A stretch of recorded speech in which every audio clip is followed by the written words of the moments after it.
Narayan Narayan. Good vibes with Abhijit চ্যানেলে আপনাকে স্বাগত। বন্ধুগণ, বলা হয়ে থাকে যে শরীরে আঘাত লাগলে তা ঔষধ দিয়ে সারানো যায়, কিন্তু যদি আঘাতটা মনে লাগে এবং সেই আঘাতকারী যদি নিজের পরিবার ছাড়া আর কেউ না হয়, তবে সেই ক্ষতটি একটি পচনশীল ক্ষতে পরিণত হয়। আজ আমরা সেই সব যন্ত্রণা নিয়ে আলোচনা করব যা নিয়ে মানুষ প্রায়শই নীরব থাকে।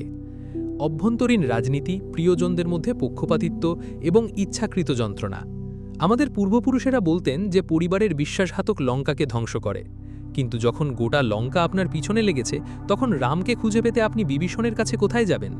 আপনি যদি নিজের বাড়িতে নিজের বাবা মা, ভাই বোন বা আত্মীয়দের মধ্যে একা থাকেন এবং আক্রমণের শিকার হন, তবে আজকের ভিডিওটি আপনার একটি জীবন রক্ষাকারী হিসেবে প্রমাণিত হবে।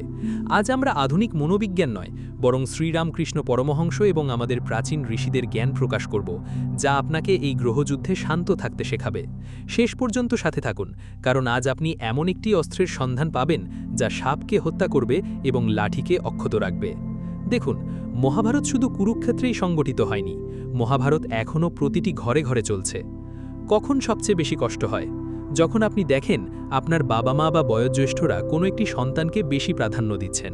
তারা ভুল করলেও তাদের ক্ষমা করে দেওয়া হয়, কিন্তু আপনি ঠিক করলেও আপনাকেই লক্ষ্যবস্তু বানানো হয়। শাস্ত্রে একেই বলা হয় আত্মীয় স্বজনের বিরোধিতা। এই যন্ত্রণা 5 প্রকারের, যা মানুষকে ভেতর থেকে ভেঙে দেয়। পক্ষপাতিত্ব, যখন আপনার কঠোর পরিশ্রমের কদর করা হয় না এবং অন্যদের অযোগ্যতাকেও গুরুত্ব দেওয়া হয়। অবহেলা, যখন আপনার অস্তিত্বকেই অস্বীকার করা হয়। অপমান, যা আপনাকে সবার সামনে লাঞ্ছিত করে। ষড়যন্ত্র, যা ইচ্ছাকৃতভাবে এমন পরিস্থিতি তৈরি করে যেখানে আপনি ভুল প্রমাণিত হন। একাকিত্ব, যখন পুরো পরিবার এক পক্ষে আর আপনি অন্য পক্ষে। মনে শুধু একটি প্রশ্ন জাগে, আমার সমস্যাটা কি? আপনি কাঁদুন, চিৎকার করুন আর ব্যাখ্যা দিন, কিন্তু তাতে অপরজনের ওপর কোনো প্রভাব পড়ে না। কেন? কারণ তুলসীদাস যেমন বলেছিলেন যে যুদ্ধের কোনো দোষ নেই গোসাই। পরিবারের সক্ষম সদস্যরা নিজেদের দোষ দেখতে পায় না। কিন্তু বন্ধুরা, শ্রীরামকৃষ্ণ পরমহংস বলতেন যে কাদায় পড়ে আছো মানেই এই নয় যে তুমি নোংরা। তিনি আমাদের দুটি অব্যর্থ সমাধান দিয়েছেন, যা আজকের কলিযুগে এই সমস্যার একমাত্র সমাধান। চলুন প্রথম সমাধানে যাওয়া যাক। ঠাকুর শ্রীরামকৃষ্ণ পরমহংস প্রায়ই তার শিষ্যদের একটি গল্প বলতেন। এই গল্পটি তাদের জন্য যারা খুব সৎ, যাদেরকে তাদের পরিবার সহজ শিকার বলে মনে করে। মনে রাখবেন, সৎ গাছই প্রথমে কাটা হয়। গল্পটি এই রকম। এক জঙ্গলে একটি খুব বিষধর সাপ থাকত। যেই পাশ দিয়ে যেত তাকেই সে কামড়ে দিত। লোকেরা সেই পথ দিয়ে যেতে ভয় পেতে শুরু করল। একদিন একজন ব্রহ্মচারী ভিক্ষু সেই পথ দিয়ে যাচ্ছিলেন। সাপটি তাকে কামড়াতে ছুটে গেল। ভিক্ষুটি একটি মন্ত্র পাঠ করলেন আর সাপটি থেমে গেল। সন্ন্যাসী বললেন, ওরে বোকা, তুই কেন অন্যদের কামড়াস? হিংসা পাপ। সাপটি জ্ঞান লাভ করল। সে দীক্ষা গ্রহণ করল এবং সংকল্প করল যে সেদিন থেকে সে আর কাউকে কামড়াবে না। ঋষি চলে গেলেন। এবার সাপটির আচরণ বদলে গেল। সে সারাদিন তার গর্তের কাছে শুয়ে থাকত, কারো সাথে কোনো কথা বলতো না। গ্রামের ছেলেরা জেনে গিয়েছিল যে এই সাপটি আর কামড়ায় না। এরপর কি হলো? মানব প্রকৃতির দিকে তাকান। শিশুরা এসে তার লেজ ধরে ঘোরাতো, তার দিকে পাথর ছুঁড়ত, তাকে টেনে হিঁচড়ে নিয়ে যেত। সাপটির রক্ত ঝরতে লাগল, তার হাড় ভেঙে গেল। সে মৃত্যুর দ্বারপ্রান্তে ছিল, কিন্তু সে কাউকে কামড়াল না, কারণ তাকে তার গুরু আদেশ করেছিলেন। 1 বছর পর সেই ঋষি ফিরে এলেন। তিনি সাপটিকে আধমরা অবস্থায় পড়ে থাকতে দেখলেন। ঋষি জিজ্ঞাসা করলেন, কে তোকে এই অবস্থায় এনেছে? সাপটি উত্তর দিল, প্রভু, আপনি আমাকে হিংসা না করতে বলেছিলেন। আমি কামড়ানো বন্ধ করে দিয়েছিলাম, তাই লোকেরা আমাকে এই অবস্থায় নামিয়ে দিয়েছে।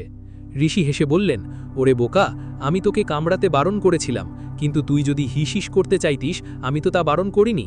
তোর উচিত ছিল ওদের ভয় দেখিয়ে তাড়িয়ে দেওয়া। তোর উচিত ছিল হিসিস করে ওদের দূরে রাখা। তুই যদি অহংকারী হতিস, ওরা তোর কাছে আসার সাহসই করত না। তুই তোর শিক্ষাকে জীবনে কিভাবে প্রয়োগ করিস? বন্ধুরা, এই গল্পটি আজ আপনাদের বাড়ির পরিস্থিতি নিয়ে। আপনি সেই সাপ যে ভালো হওয়ার চেষ্টায় আত্মরক্ষা ত্যাগ করেছে।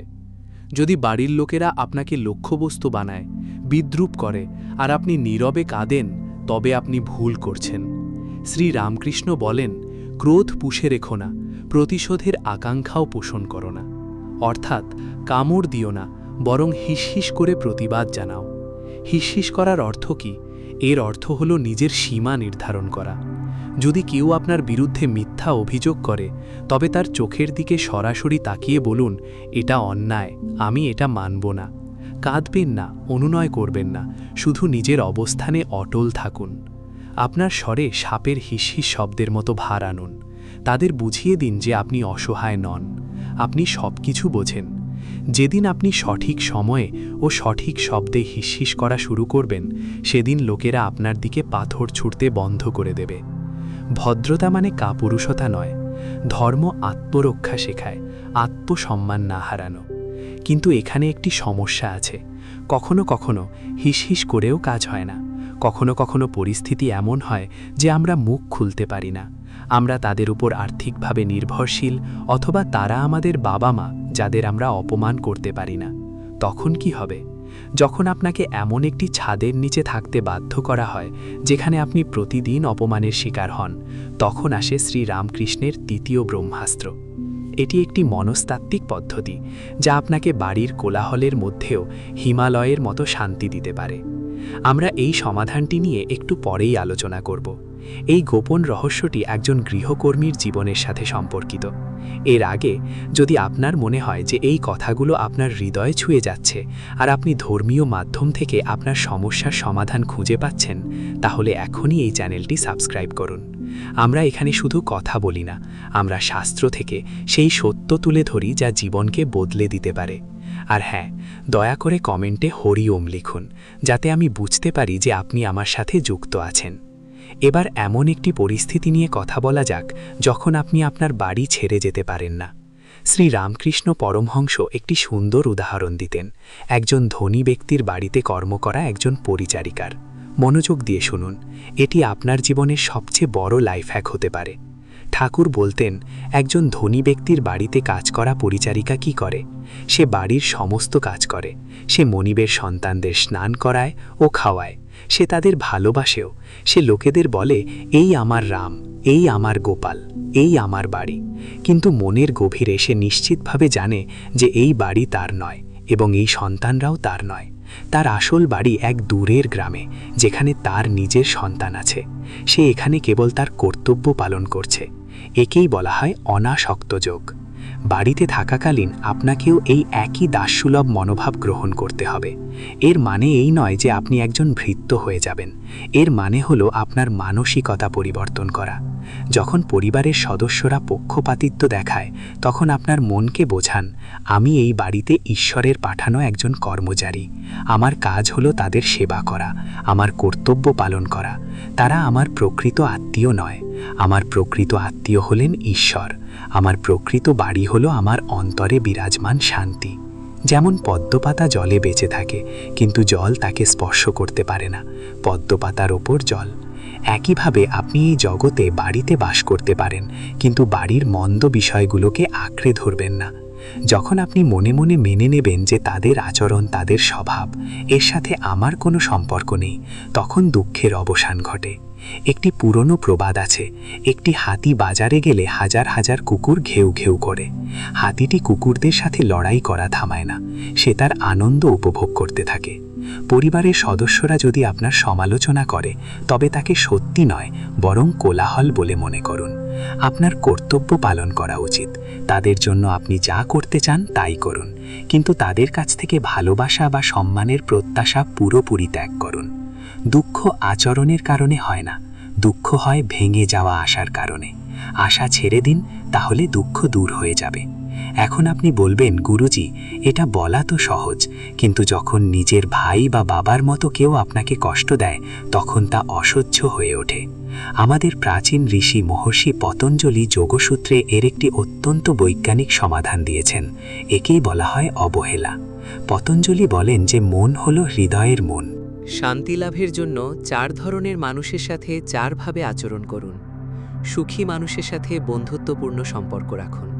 অসুখী মানুষের প্রতি সহানুভূতিশীল হন।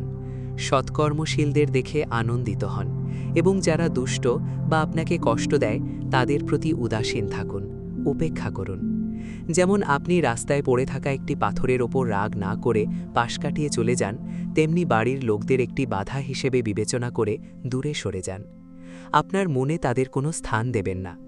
যে মুহূর্তে আপনি তাদের কথা ভাবতে শুরু করবেন, সে এটা কেন বলল, সে আমার সাথে এমনটা কেন করল, ঠিক সেই মুহূর্তে আপনি হেরে যান। আপনার মনে বাস করার জন্য তাদের ভাড়া দেবেন না। গরুড় পুরাণ এবং জ্যোতিষশাস্ত্র আরও গভীর একটি কথা বলে, ঋণ। আমাদের পরিবার হল আমাদের পূর্বজন্মের কর্মফলের হিসাব। ভেবে দেখুন, কেন আপনি একই বাবা মা এবং একই ভাই বোন পেয়েছেন? অন্য কেউ নয় কেন? কারণ কিছু পুরনো দেনা এখনও বাকি আছে। যদি তারা আপনাকে কষ্ট দেয়, তবে এটিকে একটি পুরনো ঋণ পরিশোধের উপায় হিসেবে গ্রহণ করুন। যখন আপনি এটিকে আপনার কর্মফল হিসেবে গ্রহণ করেন, তখন আপনার হৃদয়ের ক্ষোভ কমে যায়। আপনি ভাবেন, বেশ, এটা ভালো, হিসাব চুকিয়ে যাচ্ছে, আমি আমার কর্ম ভালো রাখব যাতে নতুন কোনো ঋণ না হয়। বন্ধুরা, পরিশেষে আমি আপনাদের সাথে একটি খোলাখুলি আলোচনা করতে চাই। এই 5টি পারিবারিক অমঙ্গল মোকাবেলা করার জন্য আপনার আর্থিক স্বাধীনতা এবং আধ্যাত্মিক শক্তি উভয়ই প্রয়োজন। চাণক্য আরও বলেছেন যে, এমন জায়গায় বাস করার চেয়ে যেখানে আপনাকে সম্মান করা হয় না, সেখানে নিজের ক্ষমতা বৃদ্ধি করা এবং নিজের জায়গা প্রতিষ্ঠা করা শ্রেয়। যতক্ষণ আপনি সেই পরিবারে আছেন, সাপের মতো হিসহিস করুন, যার অর্থ আপনি সীমানা নির্ধারণ করছেন। পরিচারিকার মতো নির্লিপ্ত থাকুন, যার অর্থ আপনি কিছুই আশা করেন না। ঋষির মতো অবহেলা করুন, যার অর্থ আপনি কোনো কিছু মনে নেন না। আপনার সাথেও কি এমনটা ঘটছে? তবুও আপনাকে আপনার বাড়িতে খলনায়ক বানানো হচ্ছে। আমি আপনাদের অনুরোধ করছি, আপনার কষ্টকে চেপে রাখবেন না। নিচের মন্তব্য বিভাগে আপনার পরিস্থিতি লিখুন। যখন আমরা লিখি, আমাদের মনের অস্থিরতা কমে যায় এবং হয়তো আপনার মন্তব্যটি পড়ে অন্য কেউ এই জেনে সাহস পাবে যে সে একা নয়। এই বিষয়গুলির মধ্যে কোনটি নিয়ে আপনি লড়াই করছেন তা নিয়ে লিখুন। পক্ষপাতিত্ব নাকি অপমান? আমরা এবং আমাদের ধর্মোদ্ধার পরিবার আপনার পাশে আছি। এটা মনে রাখবেন, মানুষ আপনার সাথে কেমন আচরণ করে তা আপনি পরিবর্তন করতে পারবেন না, কিন্তু এটি আপনাকে কিভাবে প্রভাবিত করে তা আপনি অবশ্যই পরিবর্তন করতে পারেন। শ্রী রামকৃষ্ণ বলতেন, নৌকা জলে থাকলে ঠিক আছে, কিন্তু জল যেন নৌকায় প্রবেশ না করে। জগৎ আপনার ঘরে থাকতে পারে, কিন্তু ঘরের সমস্যা যেন আপনার মনে প্রবেশ না করে। ঈশ্বর আপনাকে আপনার লক্ষ্য ও অগ্রগতির সাথে সংযুক্ত করুন। আপনার বিশাল ব্যক্তিত্বের তুলনায় এই তুচ্ছ পারিবারিক রাজনীতি নগণ্য। আপনি অমৃতের সন্তান, এই বিষাক্ত পাত্রগুলিকে ভয় পাবেন না। পরবর্তী ভিডিওতে আমরা আলোচনা করব কিভাবে আপনার কুল দেবতাদের সাহায্যে আপনার বাড়ির বাস্তু ও অশুভ শক্তিকে সংশোধন করা যায়। সেই ভিডিওটি যাতে বাদ না যায়, সেজন্য অবশ্যই good vibes with Abhijit subscribe করুন এবং বেল আইকনটি চাপুন। ঈশ্বর আপনাকে সমস্ত জ্ঞান ও শান্তি দান করুন। পরবর্তী ভিডিওতে দেখা হবে। জয় শ্রীরাম। হরি ওম তৎসৎ।